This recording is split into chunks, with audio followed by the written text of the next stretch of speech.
Both these men almost died at the hands of the UVF. They later learned their would-be killers were working for the security forces. I thought the police were there to attack you, but they admitted liability. It's beyond belief. The PSNI have been fighting court orders to release information about the past. The state do not want to recognise the extent of the quagmire that existed in Northern Ireland. But judges have had enough. Tonight on Spotlight, how the courts caught the PSNI failing to release crucial evidence. I honestly think that if an English police force were repeatedly refusing to produce documents and saying we can't do it, it's too difficult, there'd be an outcry. But because it's Northern Ireland, people just seem to accept it.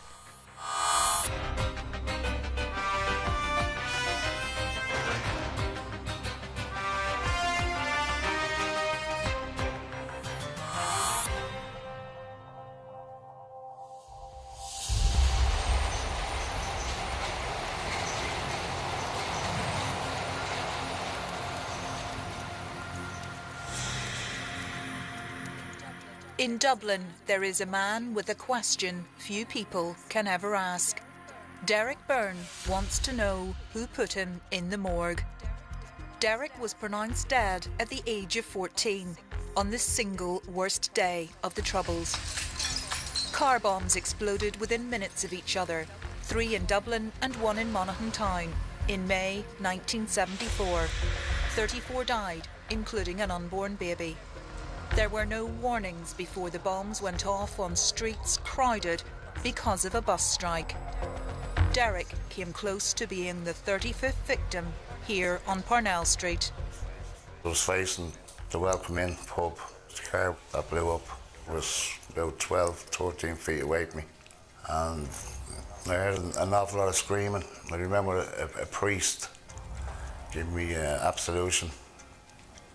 I was put in an ambulance. Well, I was told I was pronounced dead on arrival to the hospital. I woke up in the morgue then. I remember waking up and I just looked around, I screamed. And the morgue attendant went out. She got doctors and nurses or porters. I was brought straight up to theatre. And I had ankle injuries, knee injuries, hip injuries, facial injuries. But they said the worst injury I had was the jugular vein. So shrapnel had actually severed it. And they told me I was 18 hours in theatre. And when I didn't wake up till 3 months after, I was in a coma for 3 months. 43 years later, Derek is still having shrapnel removed. His survival was miraculous. But the bombing killed a dream that might have taken him away from the poverty of 1970s North Dublin. So this is, you were born in one of these? Yep, fire block. How many lived in that one? 14. Mother and father and 12 children. How many were in your bedroom? There was, the boys slept in the sitting room, and the mother and father and all the girls slept in the bedroom. At 14, Derek dreamed of becoming a professional footballer. But the bombing happened days before he had a trial with a major club in England. I got paid at lunchtime, and I got off to go out and buy a pair of football boots. I was going for a trial that Saturday morning to England.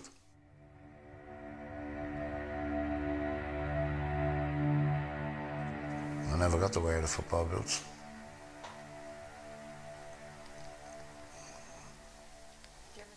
Do you ever think what would have happened if you'd gone for your football trial in England that day? Well, I was told I would have made it. So, I lost someone else's game. Derek never played football again. For decades, he has tried to find out who carried out the attacks and why. But each time he's come close to answers, another hurdle has been thrown up in his path. Like many of the Dublin Monaghan victims, he thinks that's because the bombers turned out to be closely connected to the security forces in Northern Ireland.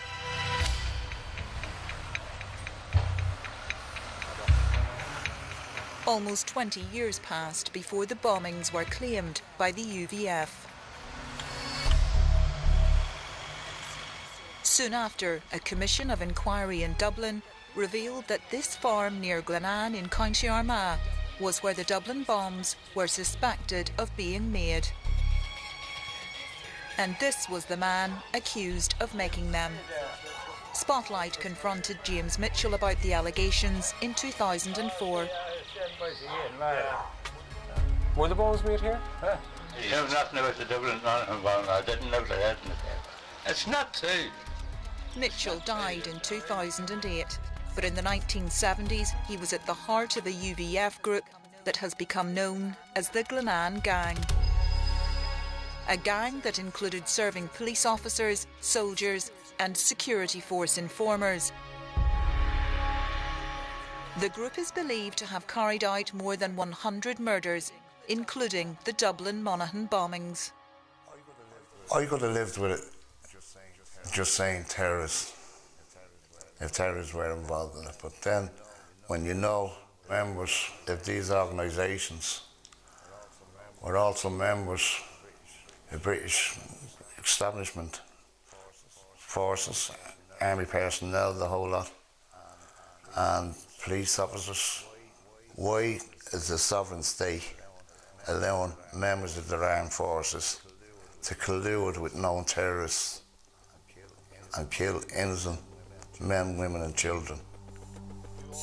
You all should have a copy of the report now. The Commission of Inquiry in Dublin tried to find out more about the security force links to the group, but said it was hampered by the British government's refusal to hand over some files. The Glenanne families then pinned their hopes on the PSNI's Historical Inquiries team, based here near Lisburn. The HET began establishing links between scores of Glenanne gang killings. Anne Cadwallader has researched and written extensively about the Glenanne gang. Her work has been submitted as evidence in court. At the beginning, the HET talked about alleged collusion. Very soon after they began looking at the archives, they dropped the word alleged. And then as they went deeper into the files and read what was there, they started saying things like, this is as bad as it gets. This was a cesspool. This was senior HET investigators? Absolutely. Absolutely. Very senior HET investigators. HET detectives were so convinced that there was widespread collusion that they expanded their work.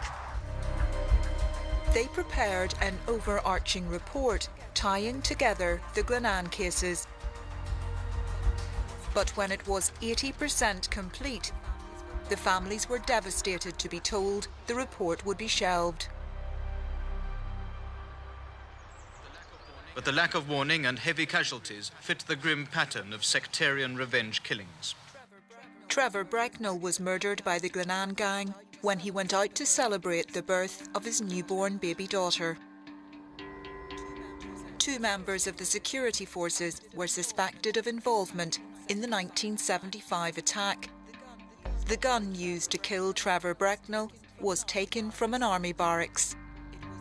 It was used in 10 other murders. His son Alan had been counting on the HET report for answers. Why do you think that report was never concluded? Part of me says that there's information that people don't want to come into the public domain. And I think somewhere along the line someone has said, no, we can't go there at this particular moment in time. I think there was a fear that to have completed that report would have left that accusation of systemic collusion in the mid-1970s in the Mid-Ulster area very easily made and upheld. It was going to be acknowledged from within an arm of the state that this is what had happened to them and had happened to their families. And I think the absence of the overarching report was devastating. I can't put it any other way. It wasn't just the families that were devastated.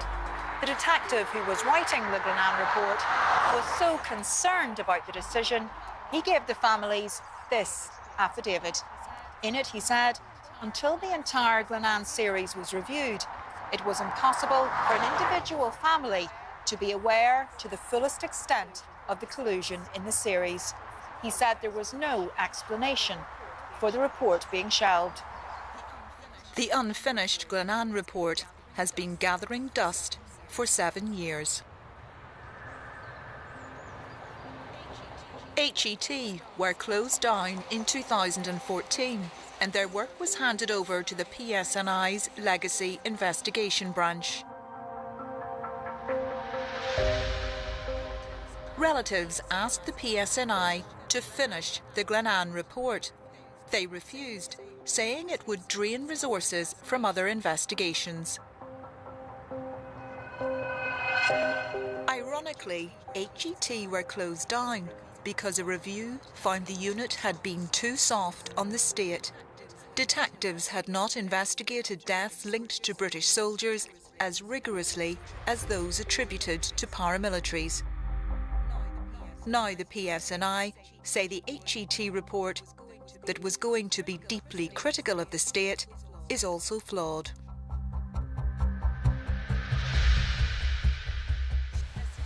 Assistant Chief Constable Mark Hamilton is the head of the Legacy Investigations Branch, known as the LIB.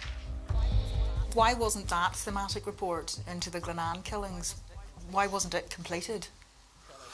LIB's view of the report would be a little bit different to HET's in terms of quality, and our view would be the whole thing would need to be done again. And on what are you basing that? Upon the professional expertise of our investigators. Thank you. For the Glenanne relatives and their supporters, the PSNI's position was another obstruction. We have a saying amongst ourselves that the state really has only 3 tactics, and they all begin with D. Deny until the evidence is so clear that you can no longer deny. Then delay, which is I think the stage that we're at now, which is put it off for as long as possible. And finally, death. They're hoping that all the families will one by one die off, and indeed family members are dying off. The Glenanne families went to court to challenge the PSNI's refusal to revive the report. 7 weeks ago, the judge in the case, Mr. Justice Tracy, said the PSNI was wrong to drop HET's overarching report. He said the HET had found direct evidence of collusion in at least 3 Glenanne cases, credible suspicion of collusion in about 80 more, and he said that deserves further investigation. Judge Tracy repeated collusion, collusion, collusion all day. This was a war crime. You're not disputing that there is evidence of collusion in at least 3 cases? No, because the court has held that. I'm not disputing that at all. So, be very clear here, I'm not disputing the collusion point at all, Andy, and I don't want to give that impression in one. I'm not disputing that at all. The PSNI acceptance of collusion might seem like a big step forward for the families, but there has been no agreement yet on how the Glenanne investigation might be revived. In the court, just to get this point clear, the judge said that the PSNI should agree an appropriate form of relief with the families. Have you engaged? That hasn't been done yet, no. Why not? Well, we've been waiting for the final judgment so we can take our view on the entire judgment and then decide how we proceed. How do you think relief can be provided to the families? The best mechanism for relief, for our view, is and remains a historical investigations unit that is independent of us. That would be probably the best thing, not just for the Glenanne families, but for so many families who are still waiting for more answers. The Assistant Chief Constable's preferred option, a new body known as the Historical Investigations Unit, was agreed during talks at Stormont 3 years ago. The HIU is supposed to take over the bulk of legacy investigations like Grunan, but it was also supposed to be up and running last October. We've been told it will be at least 2019 before it can actually begin to work. At this point, the absence of the HIU has joined a long list of delays that are frustrating the hundreds of families from both sides of the community still coming forward and asking questions. Whether they expect answers from the PSNI, the inquest system or the police ombudsman, those families are getting the same answer. A lack of money will delay their investigations, some of them for decades. Families are completely traumatised and frustrated about the length of time it takes to try and get something resembling truth, recovery and closure. Those institutions set up to help deliver that have been dismantled and basically destroyed. Many families believe the lack of money is a convenient excuse for not proceeding with cases that will clearly demonstrate the extent of collusion. This man says they're right. Sam Pollock spent 40 years in the criminal justice system and saw the impact of informers as both Chief Executive of the Police Ombudsman's Office and the Policing Board. The involvement of informants in the IRA, in the UVF, was so significant that hundreds of those cases will never be resolved. And this idea that the legacy work is not progressing because of financial struggles, not doubting those issues in themselves, but that is only a camouflage. The state just does not want to recognise the extent of the quagmire that existed in Northern Ireland.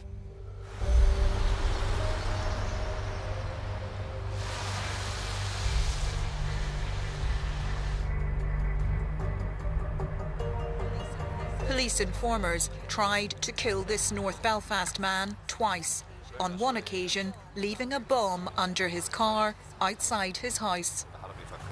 Careful, you know. If it hadn't been discovered that night, my children would have been forced out of the car that morning, going to school, and would have bore the brunt of it. John Flynn has been told for years by police that there aren't enough resources to find key evidence in his case. But High Court judges recently demolished that argument by actually directing police to the PSNI's own files about the attacks.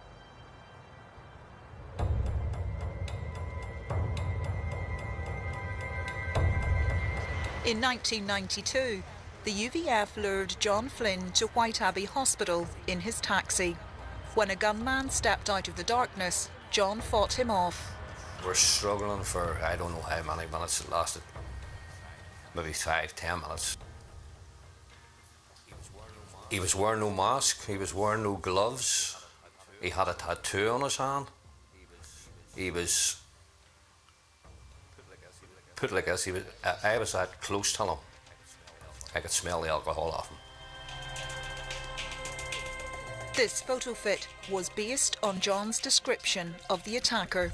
RUC detectives asked for help in finding this man, but some police already knew who he was. UVF member and informer Mark Haddock.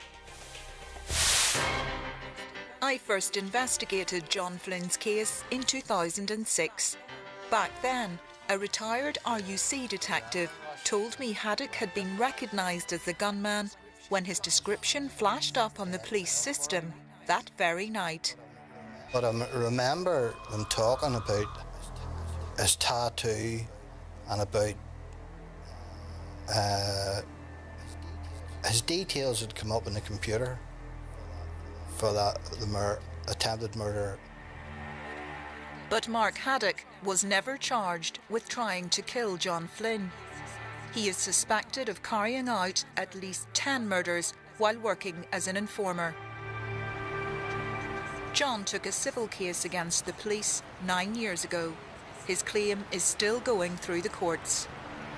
I didn't think it would actually last this long, you know. But I'm sorry, I'm getting there, you know. Do you ever think of giving up? No, never. Never in a million years. 3 years ago, police actually admitted legal responsibility for both attacks. When I first heard that there, it was actually more devastating than when I heard about Haddock working for the police when he tried to kill me. The police, I thought they were there to protect me, but they admitted liability. It's beyond belief, beyond belief. The PSNI expected that admission meant they would not have to disclose information to the court, a process known as discovery. We hadn't expected for many years, particularly where liability was accepted, to have to do the full disclosure. Baroness Nuala O'Lone thinks that avoiding discovery may have been the intention. I think the expectation or the sort of strategy may have been, well, if we admit liability and we pay some damages, that'll go away and we won't have to discover all these papers. And it's quite remarkable. But the High Court said the documents still had to be produced. Then the PSNI said they couldn't find any files. There was one problem with that claim. The PSNI had already provided documents about the Flynn case to the police ombudsman for the investigation into Mark Haddock. Those documents have already been gathered. They were gathered at our request and supplied to us when I was police ombudsman. A High Court judge pointed this out over a year ago. Mr. Justice Colton said he could not understand why the PSNI could not find any documents. He said, if the defendant cannot identify the documentation, then one would have thought the Ombudsman could do so readily. In 2016, Mr. Justice Colton said that you should ask the police Ombudsman for the documents in the Flynn case. Yes. Why didn't you do that then? I'm not sure why that didn't happen at the time. That wasn't brought to me at the time. Probably should have happened. If it didn't happen, then it should have happened. I personally can't give you the exact answer to that question right now. Almost a year went by and the PSNI had still not asked the police ombudsman for the documents. At that stage, the Court of Appeal said it was astonishing that the PSNI had not contacted the police ombudsman's office to get the papers. It was over a year before the police approached the ombudsman for those documents.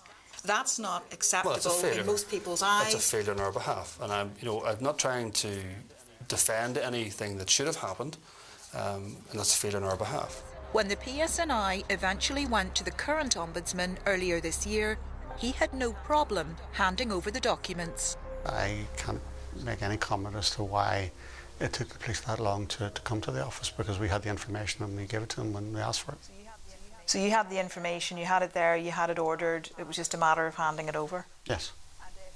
And if the PSNI had come to you a year previous, you would still have been in a position to hand the material over? Of course, there's no question that we would have done that.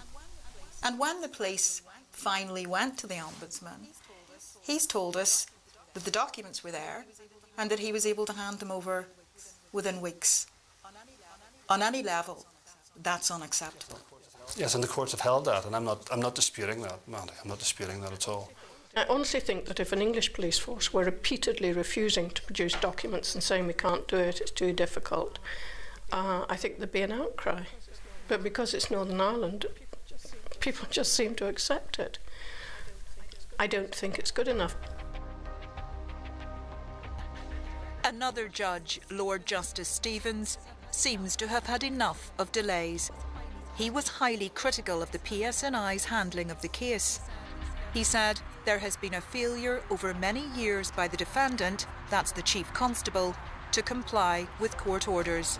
Do you think it's ever acceptable for a Chief Constable to ignore a court order? Do you think it's acceptable that the Chief Constable has failed to accept a series of court orders? I think the Chief Constable accepts his responsibility here. We have to do the disclosure, Mandy. We have listened to the criticisms of the court. This is not pleasant for us, but more like it's not pleasant for the families. We accept that for Mr. Flynn. So, you know, this is not a situation that we designed deliberately. Is it a good thing for policing, these judgments? No. Does it impact upon the confidence that communities have in the new dispensations for policing? It does, because that's what people are telling us. The judge has set an October 1st deadline for the PSNI to supply a list of documents they hold, or he will decide the entire case in favour of John Flynn. The PSNI told us they have 55,000 pages to sort through. They may try to appeal the judge's deadline. Will you get discovery of those documents that you so want? Well, the law of the land says it should. More cases are pending. The PSNI say they are facing 63 separate legal actions just out of the report into Mark Haddock. Other cases are linked to the British agent in the IRA known as Steak Knife, and that is far from the end of the matter.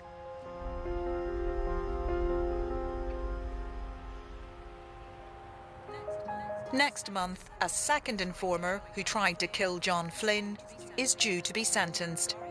Gary Haggerty has pleaded guilty to 200 offences, including murder and attempted murder, while working as a police agent. His revelations will add to a growing number of civil actions against the police. We're now looking at perhaps up to 500 letters of claim in the area of legacy litigation. That's over double where we were 2 or 3 years ago. When Mr. Flynn's case is finalised, then we'll be on other cases where there are going to be similar demands. We don't believe that our organisation is constructed or resourced for the volume of what's happening in the legacy space. Now, I accept for a family, those are lame words, because for each family, this is about their case, their loss, or their injury, and they want answers. And I accept that. My conviction is that the vast majority of those killings will never be resolved because of the involvement of informers in those matters, and that is an affront to good policing, to the rule of law.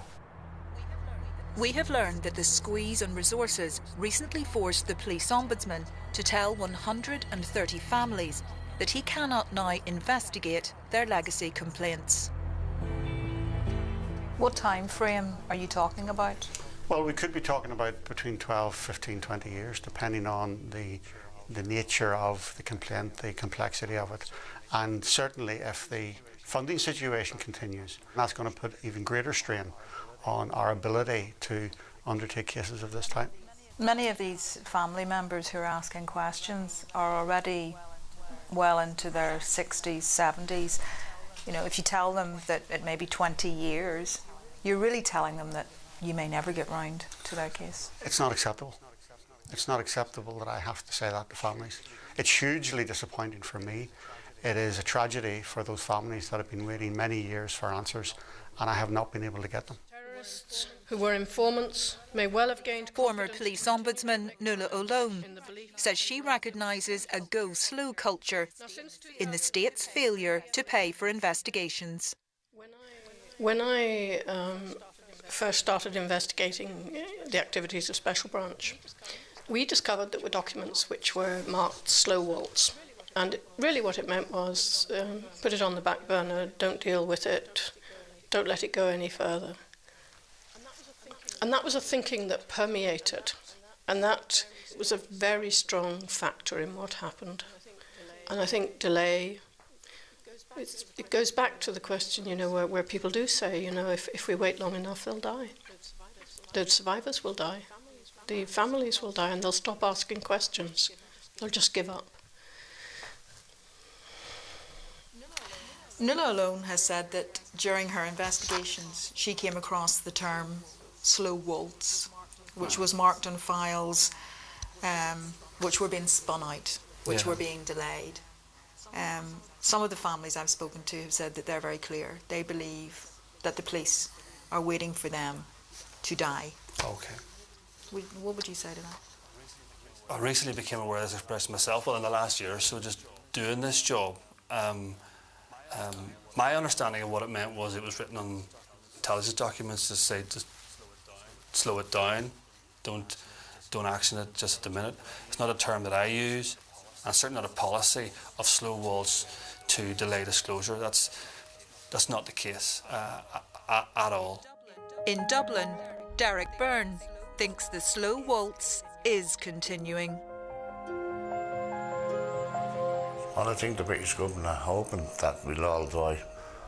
But we all have children, we all have grandchildren. And I know my children and hopefully my grandson will fight on. 11 days ago, Secretary of State James Brokenshire said that the current mechanisms for addressing the past are not working as they should. Few disagree with him. This means direct and honest dialogue. Do you think the legacy mechanisms that we have in place now are working? Well, I think we need to stop pretending that what we have is working, because it's a deceit, and it's a deceit which I think causes difficulties for families. I think we need a proper, coherent and properly funded approach to dealing with the past, because in the absence of that, we're going to continue to stumble on doing what we do across the criminal justice system, and in some cases not doing it particularly well. The government says it will unlock money for dealing with the past, but that is largely dependent on political agreement at Stormont.